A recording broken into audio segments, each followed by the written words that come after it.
My name is Isabel Clark. I'm 32 years old, and last Thursday, my husband Nathan died from a sudden heart attack at work. The shock hasn't even begun to fade. His toothbrush is still by the sink. His hoodie still hangs on the hook by the front door. And yet, he's gone. The moment it happened, I was prepping dinner for Hazel, our 8-year-old daughter, and thinking about whether I'd have time to fold laundry before Nathan got home. Then my phone buzzed. I saw the caller ID and felt my stomach drop. Angela, Nathan's lab coordinator. Her voice was shaky, almost unrecognizable. Isabel, Nathan collapsed during a meeting. The paramedics are here. They're taking him to St. Vincent's now. Everything after that is a blur. I remember screaming. I remember knocking over Hazel's cup of juice. I remember yelling for my neighbor to please pick up Hazel from school. Then I was in the car, running red lights, whispering desperate bargains to God. But I was too late. By the time I reached the hospital, they had already pronounced him dead.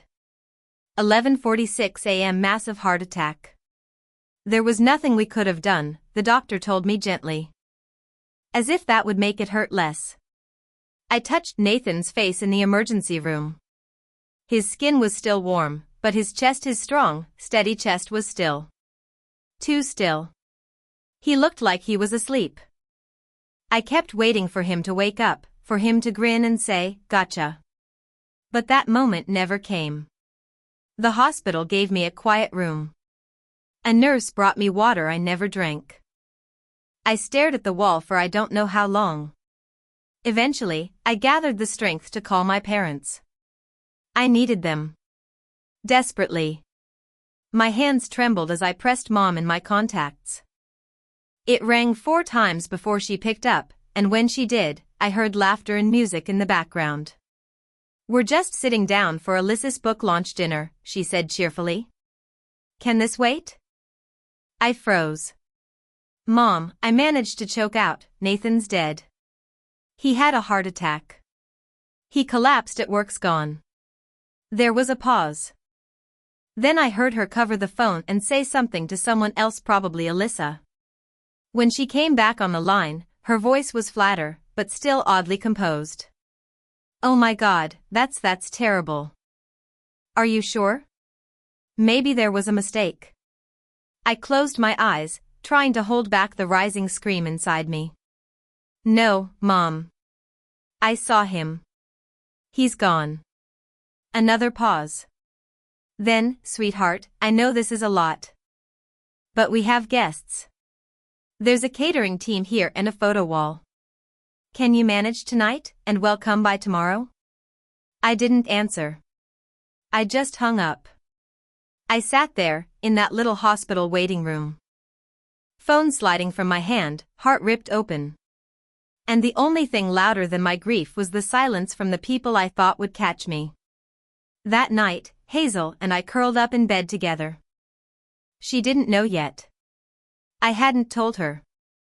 I just let her fall asleep, her head against my chest, while I stared into the darkness, my soul in pieces. Nathan and I met 10 years ago during orientation at nursing school. I was the frazzled first year trying to open a broken locker. He was the charming biomedical engineer guest speaker who saw me struggling, took a knee, and fixed it with a pencil and a smile. I fell in love with that smile. And with the way he really listened to people. He had a kindness that never felt performative. A calm, measured energy that could bring me back from the edge with just a glance. We dated for 4 years. He proposed during a quiet night walk along the river. He didn't make a speech. He just held out the ring and said, "Let's build something beautiful." And we did. For 9 years. We built a quiet, strong life in Boston. I became a pediatric trauma nurse.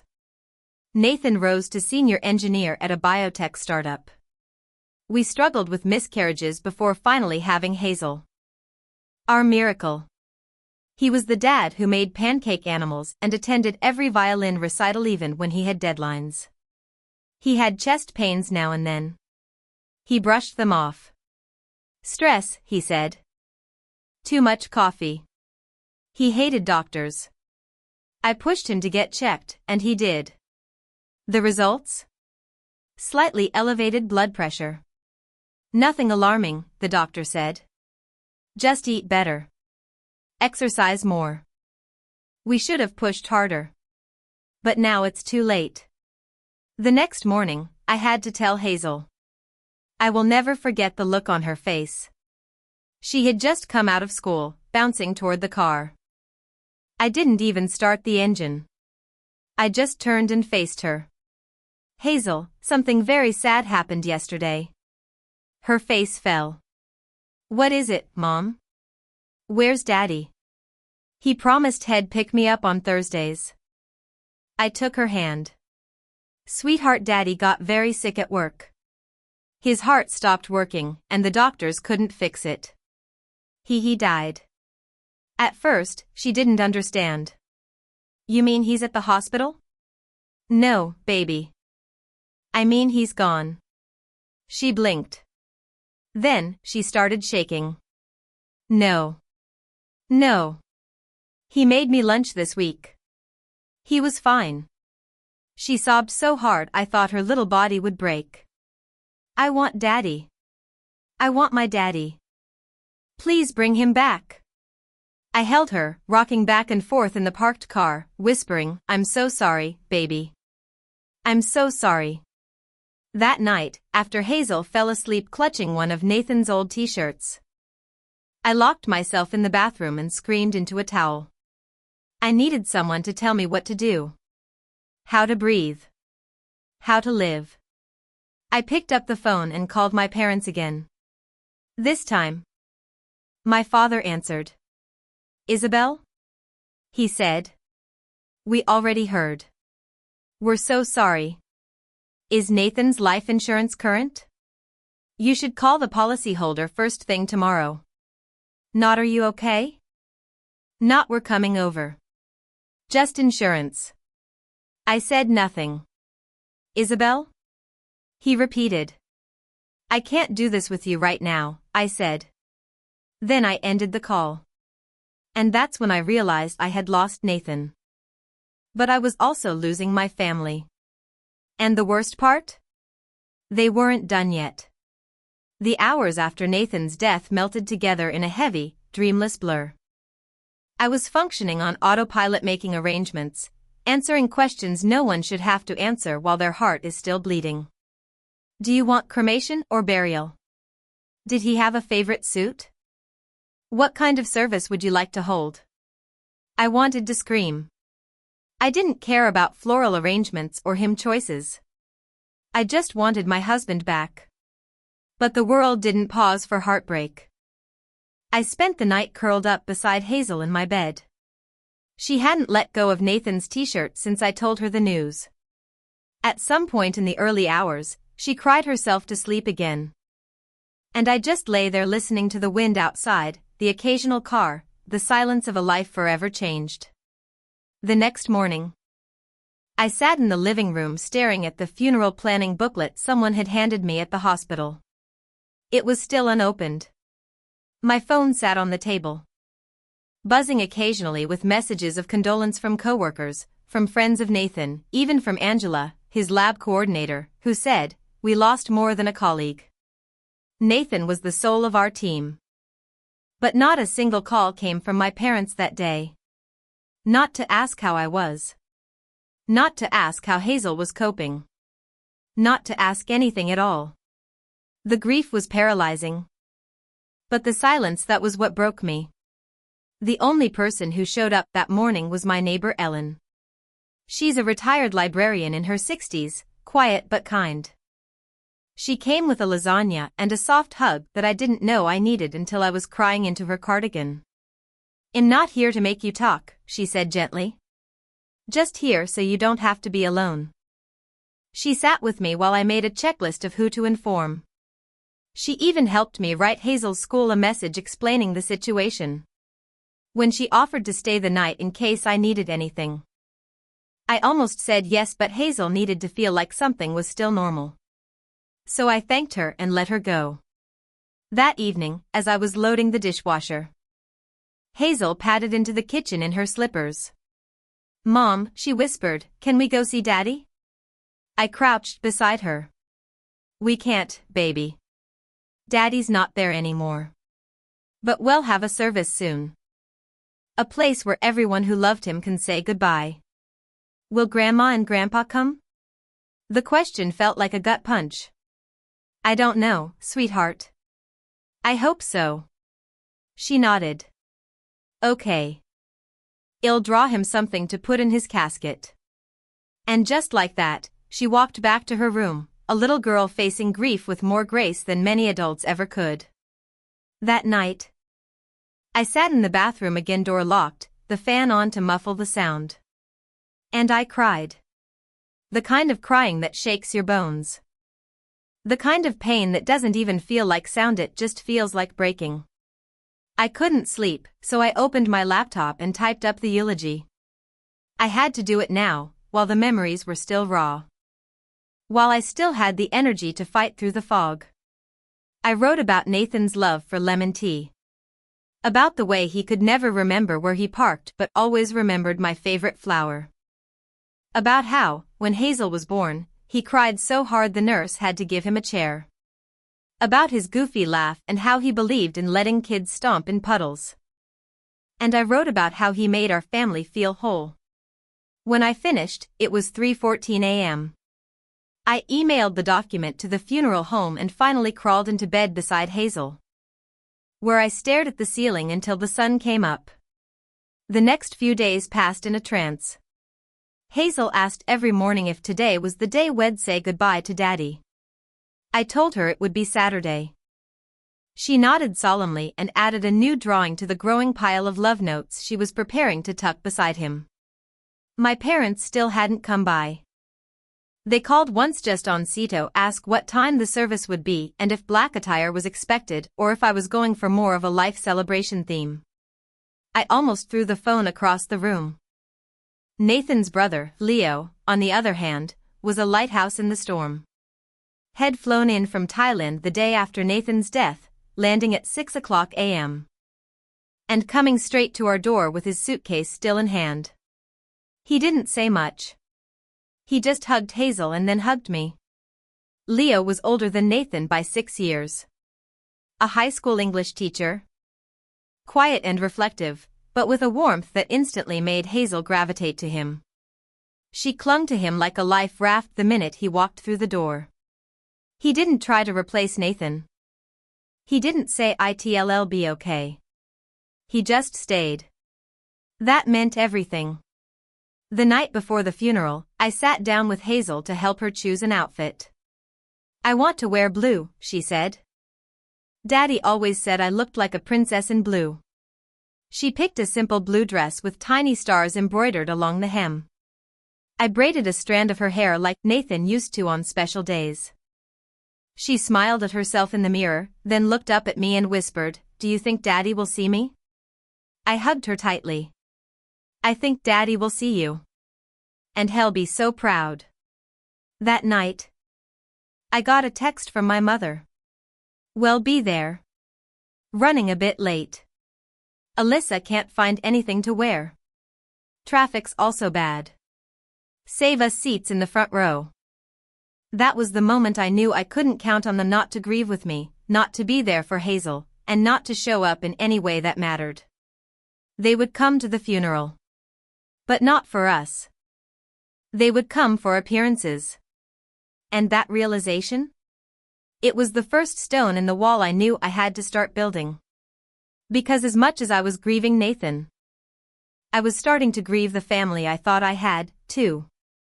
Saturday morning arrived with the kind of weather Nathan would have loved: sunny, crisp, the air still holding a hint of spring. It felt completely wrong. The sky should have cried with us. Instead, it smiled like nothing had happened. Hazel stood in the living room, clutching a tiny envelope filled with her hand-drawn letters to her dad. She looked so grown in her little blue dress, a braid tucked behind her ear, her eyes solemn and brave. "Are you ready, baby?"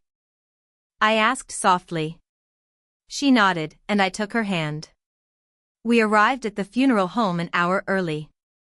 I wanted to be there before the crowd center myself, to let Hazel adjust without too many eyes on her. Nathan's colleagues from the biotech firm began arriving shortly after. Most of them in dark suits. Many with red-rimmed eyes.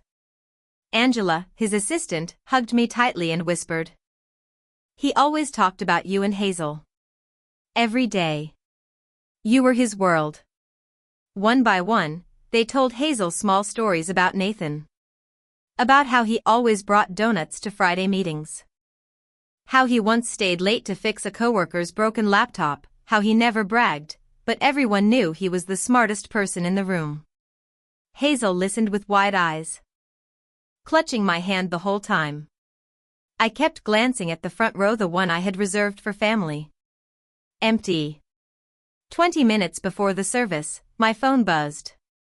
Mom were stuck in traffic. Alyssa had a breakdown over her makeup. We're trying. They arrived 10 minutes before the service began. I heard them before I saw them, mother barking directions to someone over the phone. Alyssa complaining about the AC, and my father asking if there was coffee available. They swept into the room like they were late for a brunch reservation. My mother hugged me briefly. Her perfume overwhelming. Traffic was insane. And Alyssa couldn't find anything appropriate to wear on short notice. Sorry, darling. Short notice? We'd had 4 days to prepare. They'd had plenty of time. The truth was, this just didn't matter to them enough. As the minister began the service, I tried to tune everything out. I focused on Nathan's photo on the altar, his favorite one, where he's laughing, sun on his face, Hazel on his shoulders. That's how I wanted to remember him. Not lying still. Not in a coffin. I could feel my mother dabbing her eyes next to me. I peeked through my lashes, her tissue was dry. Alyssa kept checking her phone, fingers twitching every few minutes. My father looked at his watch more times than I could count. Meanwhile, Nathan's coworkers were openly weeping. Angela sobbed so hard she had to step outside. Leo sat next to Hazel, holding her hand. His eyes never leaving the casket. When it was my turn to speak, I wasn't sure my legs would carry me. But then I saw Hazel, small, strong Hazel in her blue dress, clutching her letters. Her eyes found mine and she gave me a nod. Brave. I walked to the podium. I don't remember every word I said. But I remember the feeling. I talked about Nathan's kindness. His devotion. His terrible dad jokes and the way he hated cilantro with a passion. I talked about how he loved fiercely, without reservation, and how he always put family first. When I said those words, he always put family first, I glanced at my parents. My mother was scrolling through photos on her phone. My father was quietly putting on his coat. They were already getting ready to leave. The service ended. I placed Hazel's envelope into Nathan's casket myself. She kissed it before I did. We watched in silence as the lid was closed. The reception afterward was held at our house. I had insisted on something simple, light food, space to breathe, no speeches. I moved through my own home like a ghost, thanking people, nodding. Smiling with effort. I didn't eat. I didn't sit. And then, near the drink table, I heard it. My father. Talking to my Uncle James. Nathan was doing really well at that firm. Partner track. His insurance payout must be substantial. Isabel and Hazel will be fine for life, I imagine. James murmured something back, but I didn't hear it. Because the sound of my heart shattering drowned everything else out. They weren't grieving my husband. They were calculating him. I stared at my father from across the room. He caught my eye. Didn't even flinch. Just gave me a small nod as if proud of his financial analysis. I turned away before I screamed. Back in the kitchen. I found Hazel sitting quietly with Diana, Nathan's mom, who was coaxing her to eat a few crackers. You doing okay, sweetheart? I asked gently. Hazel looked up. Can we go soon? I nodded. Yes, baby. Well, go soon. I spent the rest of the reception hiding in small corners, avoiding my family, while friends' real family cleaned, served food, and comforted me. Nathan's parents stayed until the very end. His dad, Robert, washed dishes without being asked. Diana packed leftovers into containers for us. Leo helped put Hazel to bed, reading her favorite story even though I knew he was exhausted from jet lag. My parents and Alyssa? They left before sunset. No hug goodbye. No help. Not even a check-in on Hazel. Just a casual wave and a comment about needing to beat the weekend traffic. And as their car pulled away from my driveway, something inside me solidified. I had lost my husband. But that day, I also lost the illusion that my parents were anything close to what family should be. 3 days after the funeral, I was sitting at the kitchen table, half-dressed, surrounded by insurance paperwork I couldn't seem to process. Hazel was at school her first day back.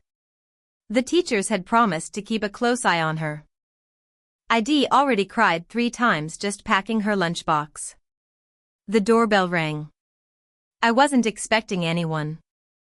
I wiped my face quickly and peered through the peephole. My parents stood on the porch.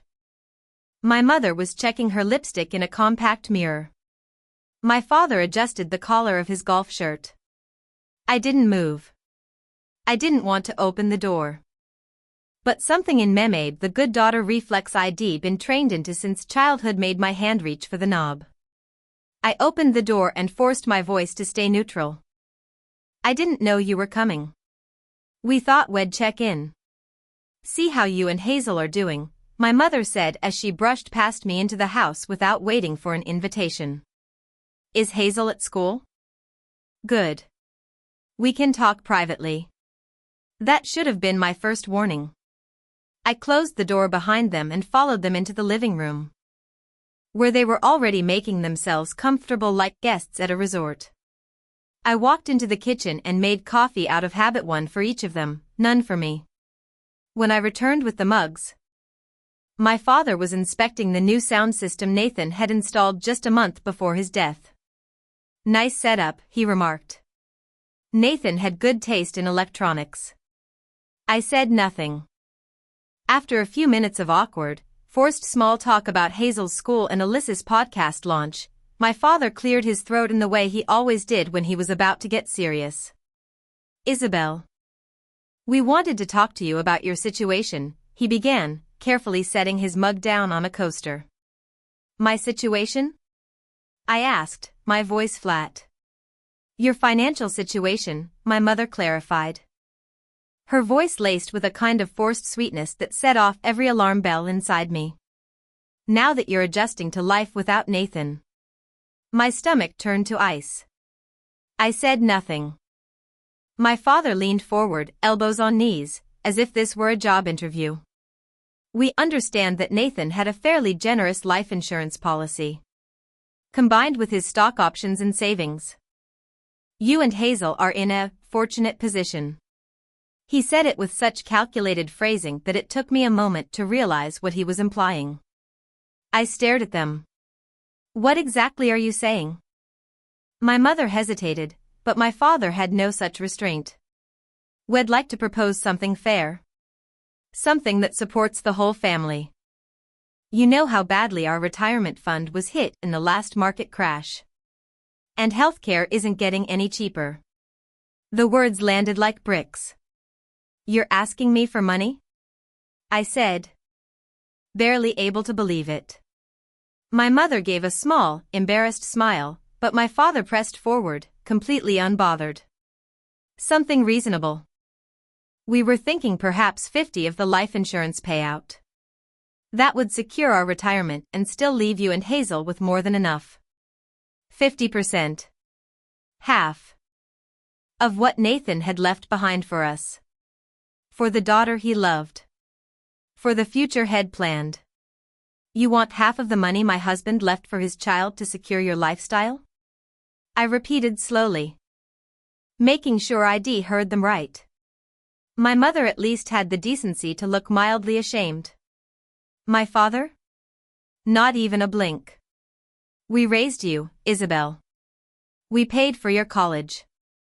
Helped with your first down payment. It's not unreasonable to expect some support now that you've come into money. Came into money? I whispered. I felt dizzy. I wasn't rich. I was widowed. I didn't win the lottery. I had lost the love of my life. You weren't there when he died, I said quietly. You didn't come when I needed you. You didn't even ask how Hazel was. And now you're here asking for money as if this is some payout you're entitled to.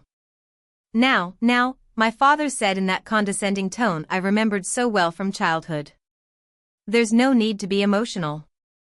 This is just smart planning. Nathan knew he had a heart condition, should have taken better care of himself. My vision tunneled. Get out, I said, standing abruptly. My mother gasped. Isabel. Don't be dramatic. Get out of my house, I said, louder this time. My body shook not from grief this time, but from fury. How dare you come here, less than a week after we buried him? And treat his death like some business transaction? How dare you even say his name after ignoring my cries for help the day he died? We are your parents, my father snapped. We deserve respect. No. I said through clenched teeth. Respect is earned. And you've earned none. They stood reluctantly, muttering about me being ungrateful. Well, reconsider our relationship, my father said coldly. This family dynamic can't continue if you're going to be selfish. I opened the front door. Good. Because this family dynamic is already broken. They walked out, stiff-backed and indignant. I closed the door. Locked it. And slid down to the floor.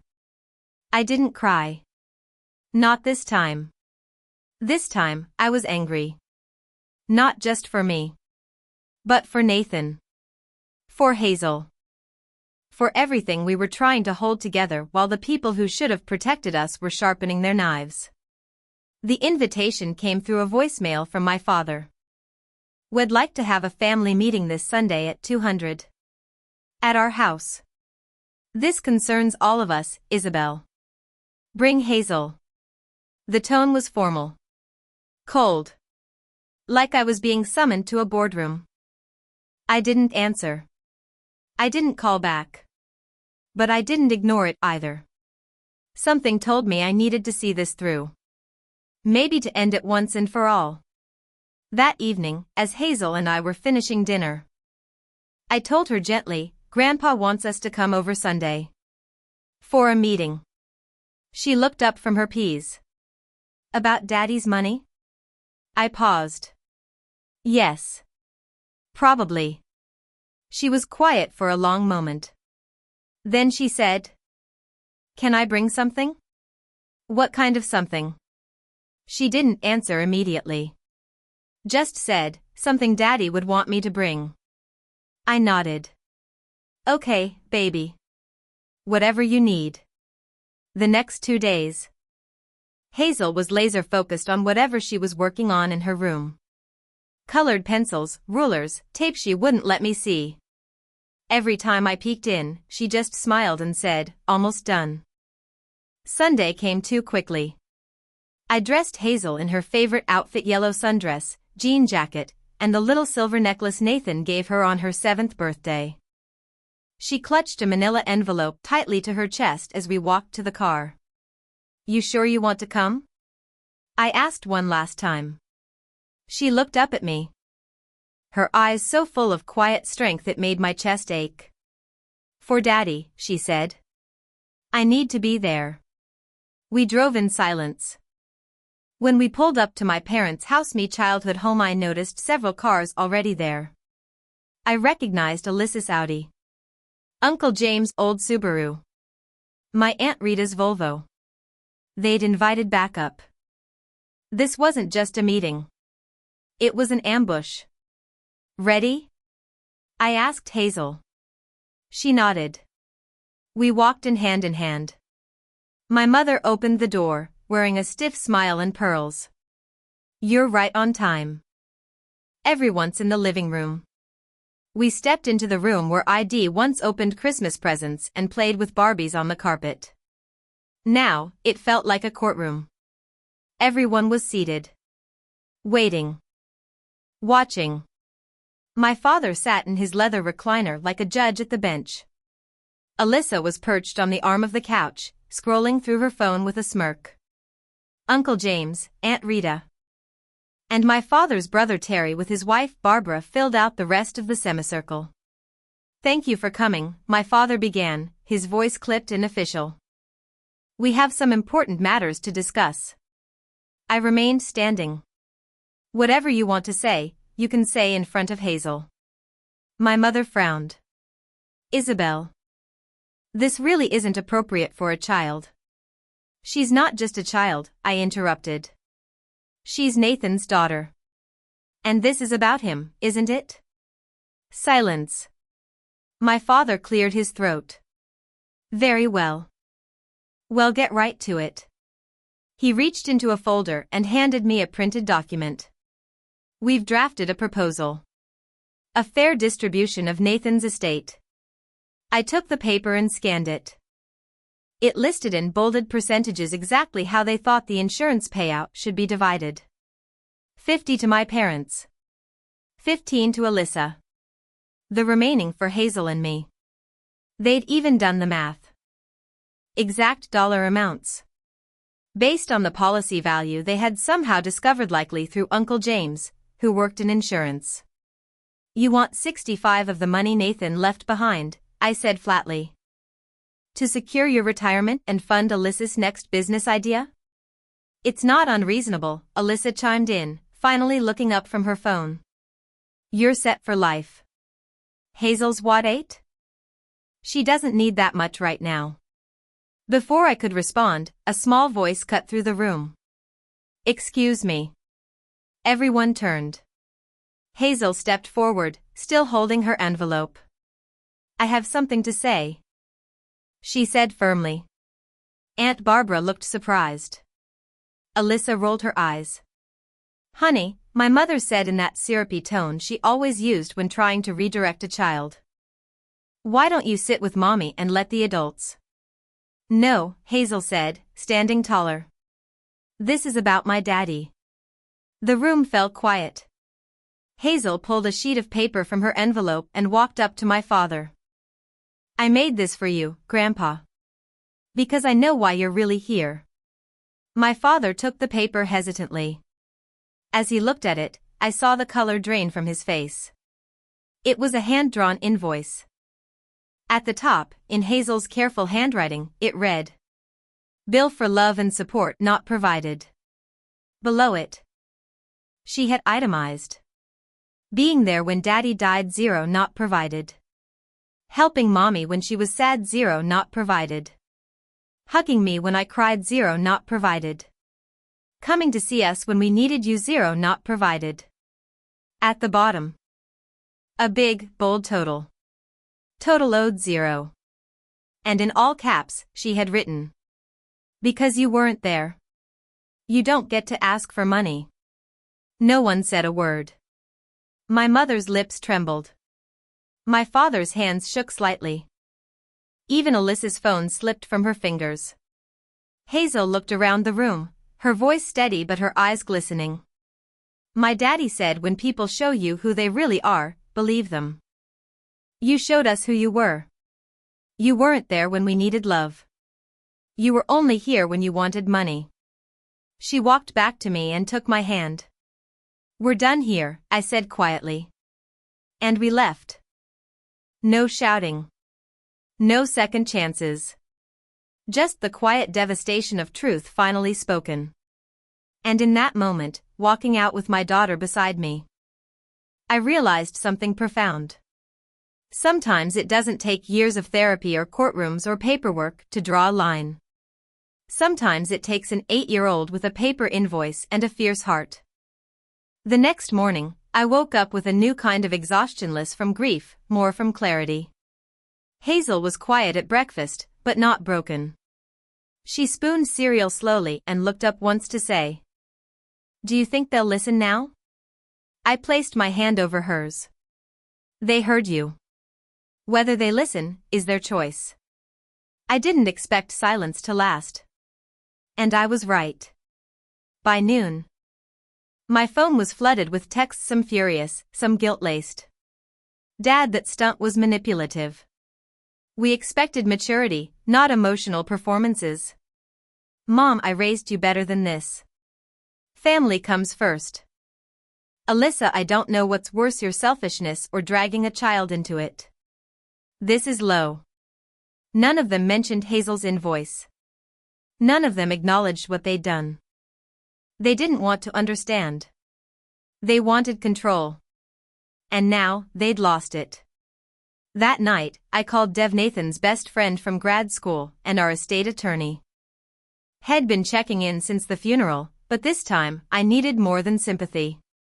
"I need to make sure they can't touch anything," I said, skipping pleasantries. "They're going to try something."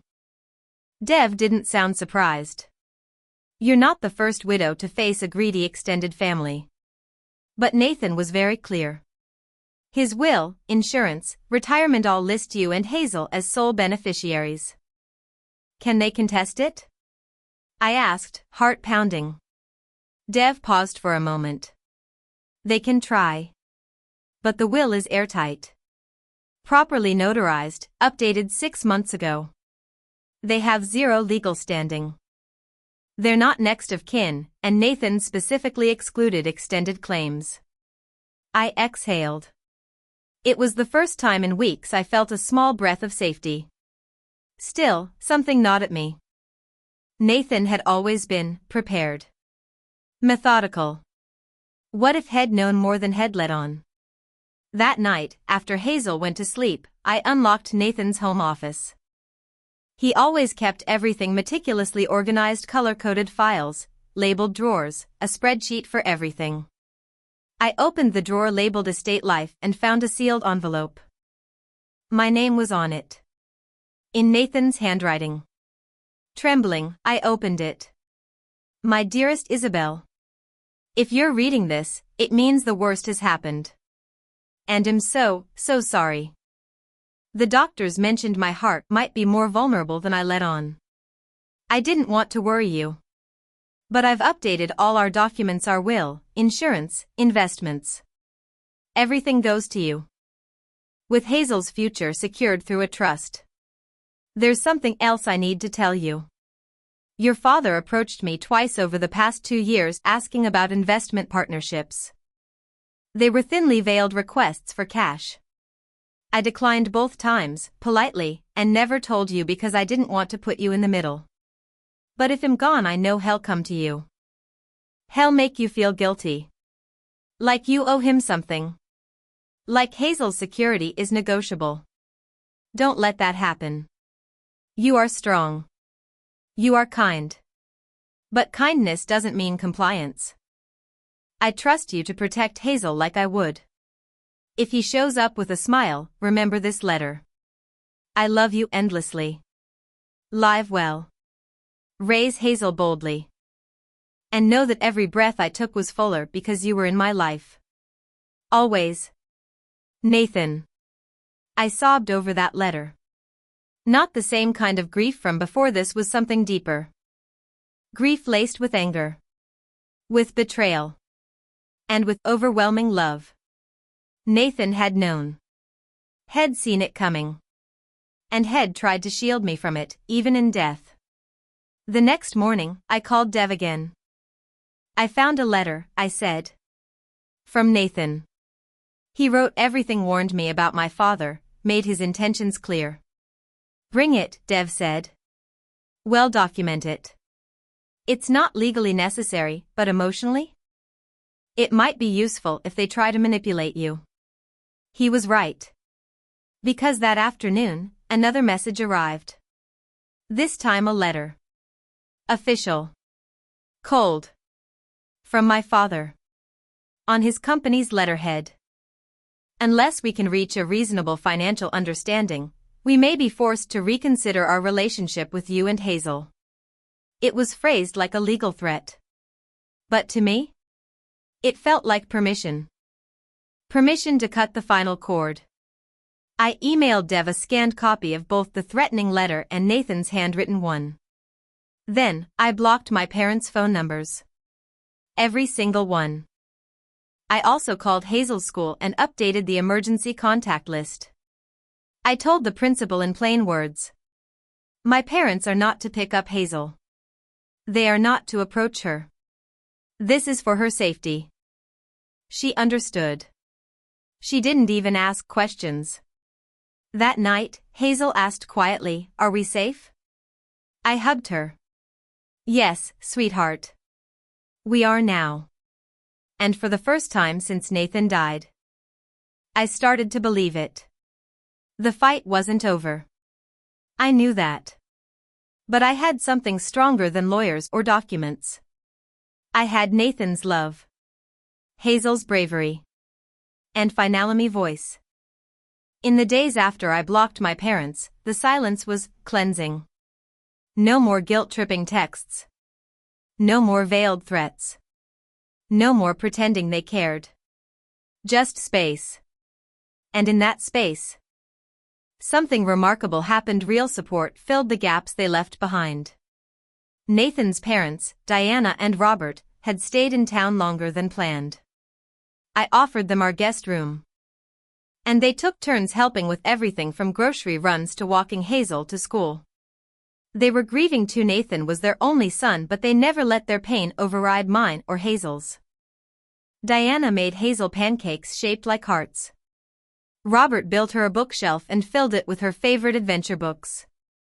They were quiet in their grief, but steadfast in their love. One morning, Hazel came downstairs holding a pink box. "Grandma helped me make Daddy's favorite cookies," she said proudly, "but we didn't burn them this time." It made me cry, in the best way. Leo, Nathan's brother, became my anchor. He extended his leave from teaching in Thailand, saying simply, "I promised Nathan. And you're not going through this alone." He took Hazel to the library. Taught her how to play chess. One piece at a time. Shared stories about Nathan as a kid, funny, sometimes ridiculous ones that made Hazel laugh through her tears. "You know," Leo told me over tea one evening, "Nathan once got suspended in middle school for reprogramming the school's bell system to play Bohemian Rhapsody." I burst out laughing. He never told me that. Didn't want to ruin his mature reputation. Leo grinned. In those quiet, laughter-filled moments, I felt something stirring again. Not joy exactly, but hope. Meanwhile, the community around us began showing up in ways I hadn't expected. Angela from Nathan's lab organized a care calendar, meals delivered by coworkers, carpools for Hazel's school, even lawn care. My neighbor Ellen, sweet, retired Ellen, offered to help Hazel with homework when I was too drained to focus. She brought over little surprises, books, puzzles, herbal teas. "You don't have to thank me," she'd say every time. "I'm just here." Even my boss at the children's hospital, who could be sharp-edged and no-nonsense, told me to take as much time as I needed. "You're not replaceable, Isabel. Not here. Not to us. Grieve. Well, be here when you're ready." It stunned me. How people who weren't blood could show more compassion than those who shared my last name. Then came the unexpected messages. Aunt Barbaramy, father's sister-in-law, called from a number I hadn't blocked. "I hope this is okay," she said nervously. I need you to know that Terry and I didn't support what happened at the meeting." I stayed quiet. "They told us it was about creating a scholarship in Nathan's name," she continued. "We had no idea what they were planning. When Hazel gave that paper, I cried all the way home. That little girl is braver than half the adults I know. Her honesty cracked something in me. Thank you, I said. That means more than you know. Later that week, I received an email from my cousin Jennifer Alyssa's daughter, now in her 20s. It read, "I've always seen how differently they treated you. Mom got everything. You got expectations. What they did after Uncle Nathan died was disgusting. You're not wrong, Isabel. I'm sorry." I stared at the message for a long time. It wasn't much. But it was the first time someone from that side of the family had actually validated my experience. Not all blood ties are sacred. Some are just shackles you learn to break. I told Leo about the messages, and he nodded. Nathan always said that character shows in crisis. Looks like we're seeing people for who they are. He wasn't wrong. It was around this time that I finally felt strong enough to go through Nathan's belongings. His clothes. His tools. The dozens of notebooks he kept from every project he ever worked on. Leo helped. So did Diana and Robert. Hazel even joined in, picking out small items she wanted to keep: his watch, a hoodie, a lucky coin he always kept in his desk drawer. Together, we made a memory shelf in the living room. A framed photo. His glasses. A little jar of screws he used to call his thinking bits. Hazel added a sticky note that said, "For when we miss you too much." She placed it on the frame of his photo. We didn't cry while building it. We smiled. Because this wasn't about holding on to pain. It was about honoring the man who had shaped our world with so much love. One morning, over coffee, Leo said, "I've been thinking maybe it's time I come back for good." To the States? I blinked. To Boston. I've been offered a teaching job here, and I want to be close. To Hazel. To you. I was stunned. You'd move your life, for us? I'm not doing this for guilt or obligation, he said softly. I'm doing it because it feels right. You're my family now. I want to show up like Nathan would have wanted me to. That night, I watched Hazel fall asleep with Leo reading next to her. And I knew. We weren't the family I started with. But we were becoming one Nathan would be proud of. 3 months after Nathan's death and what would have been our 10th wedding anniversary, I received a letter in the mail. The envelope was plain, handwritten. The handwriting was familiar. My mother's. I opened it carefully, expecting more guilt, more manipulation, more of the same. But this time it was different. Dear Isabel and Hazel. We've spent the past few weeks reflecting on everything. There's no excuse for the way we handled your grief. Or Nathan's death. We let self-interest cloud our judgment. We let entitlement override empathy. And we hurt you. Deeply. We know that trust, once broken, isn't easily restored. We're not asking for forgiveness. Not yet. We're only asking that someday, you might consider letting us show you through action that we can be better. There were no demands. No backhanded phrases. No "but you owe us." Just acknowledgement. I sat at the kitchen table for a long time, the letter in my lap, unsure what to feel. Hope. Suspicion? Reluctant relief? Later that night, I showed it to Leo. He read it slowly, then handed it back. It's a start, he said cautiously. But a start doesn't erase what they did. Only time and consistency can. I nodded. I didn't respond to the letter. Not yet. Instead, I focused on Hazel. Our life had started to feel steady again. She laughed more. Played piano again. Asked questions about Nathan less fearfully and more curiously. One afternoon, she came home from school holding a science kit. Uncle Terry sent it, she said, smiling. He remembered I like astronomy. It was the first time a member of my father's side had sent her something thoughtful. Another day, she opened an envelope with a card from Aunt Rita. Hazel, you are so brave. I'm sorry I didn't speak up when I should have. I'm learning to do better. Little by little, messages like that trickled in. None from Alyssa. Until one evening. A single email arrived. I've been jealous of you my whole life, she wrote. Nathan's love for you. Your strength. Even the way people respect you. I saw his death as a chance to level the playing field. I realize now how disgusting that was. I don't deserve your forgiveness. But I do hope you find peace. And maybe someday you'll find room for me too. I didn't reply. But I didn't delete it either.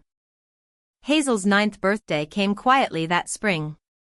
We invited only a few close friends, Diana and Robert, Leo, and Ellen. We decorated the house with stars and glow-in-the-dark planets. Hazel said she wanted a space adventure theme. That morning, another envelope arrived. From my parents. Inside a small gift-wrapped box and a letter. The gift was a book, The Stars and How to Find Them, not a pink princess diary or glitter bracelet like in years past. The letter didn't mention money. Or drama. Or the past. It simply said, we know we missed too much. We'd be grateful for 15 minutes. Just to see Hazel. In a public place. With you there. If not, well, understand. I showed the note to Hazel. She read it carefully, then looked up at me. Can we try? I hesitated. You really want to? She nodded. I think Daddy would want me to give them another chance. If they really mean it. So I arranged a short meeting at her favorite ice cream shop. I made the rules clear: 15 minutes. Public. I'd be there the whole time. One step out of line, and it was over. They arrived on time. Dressed simply. No pearls. No posturing. And they were quiet. They asked Hazel about school. Listened to her explain how Leo was teaching her chess. They didn't interrupt. Didn't ask for hugs. Didn't bring up money. When we stood to leave, my father asked softly, could we do this again sometime? I looked at Hazel. She nodded. Maybe, I said. But slowly. And only if it continues like this. They nodded. No pushback. No pressure. And that made all the difference. Over the following months, carefully and cautiously, we allowed occasional visits. I kept every boundary intact: no unscheduled appearances, no solo time, no discussions about inheritance or Nathan's estate. They never pushed again. Whether it was guilt, shame, or genuine transformation, I wasn't sure. But they began showing up differently. They called to ask, not to demand. They brought Hazel things that aligned with her interests. They never mentioned Alyssa. And when Nathan's one-year memorial came, they attended quietly, respectfully, staying in the background as Diana lit a candle and Hazel read a poem she wrote herself. After the ceremony, my mother approached me with glassy eyes. We've been seeing a family therapist, she said softly. Trying to understand where we went wrong. Not just with Nathan. But with you. With everything. We still have so much to learn. It wasn't a perfect apology. But it was the most honest thing she'd ever said to me. I didn't hug her. But I didn't walk away either. I said, thank you for coming. And I meant it. We weren't healed. But we were no longer bleeding. Nathan's presence remained in everything: Hazel's resilience, Leo's unwavering support. The sound of laughter over pancakes on Sunday mornings. On the 2nd anniversary of his death, Hazel and I went to his favorite spot by the lake. We sat on the bench he always loved, watching the still water stretch into the distance. Mom, Hazel said, resting her head on my shoulder. Do you think we're doing what Daddy would want? I squeezed her hand. Yes, baby. I do. She smiled. Then reached into her backpack and pulled out the original invoice she had given my parents. It was wrinkled but intact. I kept it, she said. Just in case I ever forget how strong we are. I wrapped my arms around her, tears in my eyes. Because in the end, it wasn't about money. It never was. It was about respect. Love. And knowing when to draw the line between family and obligation.